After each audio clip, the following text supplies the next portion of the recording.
Developments unfold. Let's discuss with Democratic Congressman Ted Lieu of California. He's joining us right now. Congressman, thanks so much for joining us. As you know, the nation's capital is bracing for, God forbid, potential threats to the inauguration. Do you believe lessons were learned from the Capitol siege on January 6th? Should the president-elect, the vice president-elect, lawmakers like you, should you all feel safe on Wednesday? Yes, Wolf. One of the lessons learned is to have sufficient force deployed. And what we see in Washington, D.C. is overwhelming forces being deployed to make sure we have a peaceful transfer of power. I do note that the rage that is fueling the violent part of Donald Trump's base is based on the big lie that somehow this election was stolen. All Donald Trump has to do to calm tensions down is say one sentence: the election was not stolen. You think he'll say that before he leaves office at noon on Wednesday? I don't think he will, but I do hope Republican leaders do. And any Republican calling for unity and healing of our country, they have got to say that. Because if they don't say that, then their words ring hollow.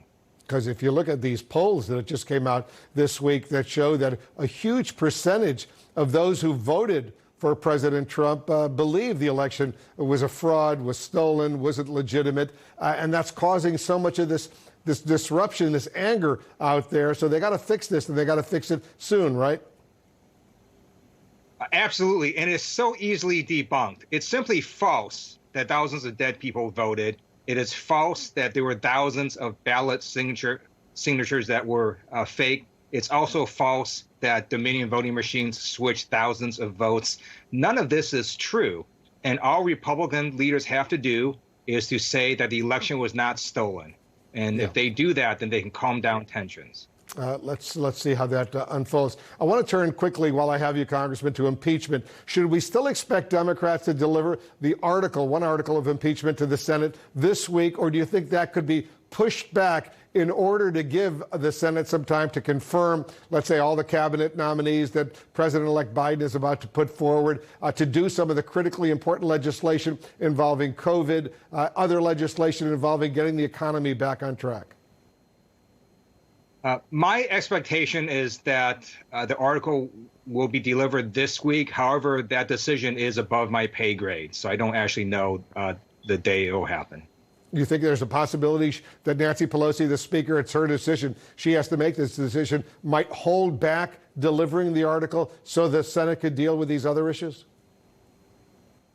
The decision would be made in conjunction with the U.S. Senate. So again, this is beyond what my responsibilities are, so I don't actually know the day that the article will be delivered.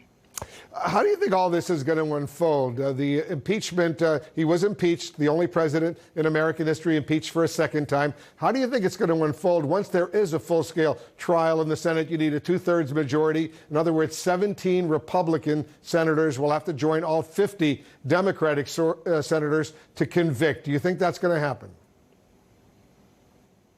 I think we absolutely have a chance of conviction, especially because the House impeachment vote was the most bipartisan impeachment vote in U.S. history, with 10 Republicans supporting impeachment. And that's because what happened is undeniable. You had a violent mob attack on the nation's capital to try to stop Congress from formalizing Donald Trump's defeat, and Donald Trump was the one that incited that mob. So the facts are not really in dispute, and we hope to get Republican senators to vote for conviction as well. Yeah, but remember, only 10 Republicans voted to impeach the president. Almost 200, more than 180 or so, voted not to impeach. So let's see what happens in the Senate. Congressman Ted Lieu, as usual, thanks so much for joining us. Thank you, Wolf.